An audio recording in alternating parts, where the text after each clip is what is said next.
Story time about how my uncle faked his own disappearance and tried to pin it on my dad. No, like, seriously, I wish I was exaggerating. So a little background information. My grandma had 3 kids, my dad, his sister Lorna, and the youngest, who we're gonna call Eddie. Eddie was always the charming one, could talk himself out of anything, always starting a business, always needing a small loan that never came back. He married this lady we'll call Tessa. Anyway, a couple years ago, Eddie started telling everybody my dad owed him money from a family investment.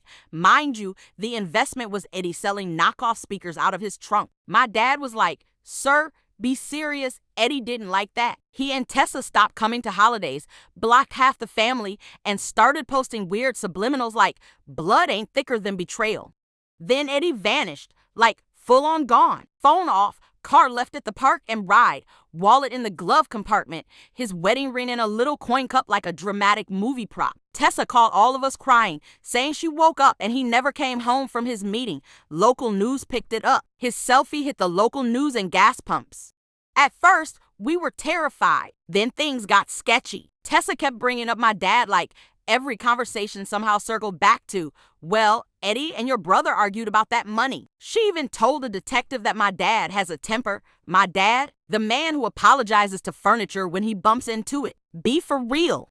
Police searched the park trail, the lake, everything. They found footprints near the water and a shredded flannel that looked suspiciously like one Eddie owned. Meanwhile, Tessa was doing news interviews with an extra glossy lip and the saddest violin voice, dropping lines like, "If anyone has a grudge, just forgive him and bring him home." It felt performative. The tears turned on and off like a faucet. 2 weeks in, a detective sat my dad down and started asking very specific questions. "Where were you the night of? Why did Eddie text you win at 11:38 p.m.? Do you own a red cooler? A red cooler?" My dad looked at him like, "What are we even talking about?" Apparently, someone said they saw a red cooler being dumped in the lake. Grandma almost fainted. It was a lot. Then the plot twist, a debit card ping. Eddie's car got used 3 times over at a gas station. Security footage showed a man in a hoodie with Eddie's exact walk buying snacks and a lottery ticket. The hood stayed up. The cashier wasn't sure. Still, it gave detectives a direction. Fast forward a few days, another ping, this time at a motel off the highway. The clerk said, "Yeah, he's been here a week, pays cash, orders extra towels like he's building a pillow fort." They checked the registry. The name said Mr. H. Police knocked, no answer. They got a warrant, opened the door, and guess who was chilling on the bed eating Funyuns and watching true crime? Eddie, alive, fully hydrated, not a single scratch. He tried. "I don't remember how I got here. Sir, there's a grocery receipt and a brand new phone charger." Amnesia where? Here's where it gets nastier. They pulled messages from a burner phone in the room text threads between Mr. H and a contact saved as wifey. It was Tessa. The messages read like a dollar store heist script. "Stay low till press hits. Make sure card pings slow so cops think ransom. When you come back, we say brother threatened you.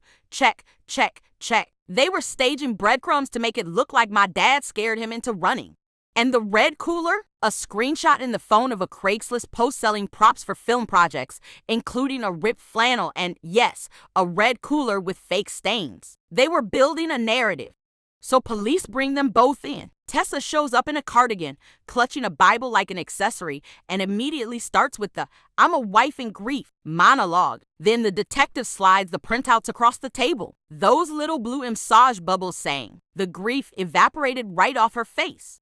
They charged Eddie with filing a false report, obstruction, and like 6 counts of being ridiculous. Tessa got hit with conspiracy and making false statements. Before anyone asks, no, they didn't get away with blaming my dad. The detective apologized to him in front of my grandma, which made me clap a little. Now you'd think that was the end, right? Pay a fine, do some community service, go sit in a corner and think about your life choices. But Eddie decided to double down and say he staged it because he was testing who cared. Testing who cared? As if he needed helicopters and a motel mini fridge to measure love. Meanwhile, my grandma aged 5 years into weeks. The judge was not amused. Eddie got probation, restitution for the search costs, and mandatory counseling. Tessa got a plea deal, community service, and a ban from speaking to the media about the case without clarifying the lie, which is honestly hilarious. Imagine being legally banned from being dramatic. Eddie is alive, Tessa is quiet, and my dad is cleared. Now the family group chat is quiet, like we're all on probation with him. Eddie does yard work for grandma and pays $50 a week toward the search bill. Tessa deactivated her socials.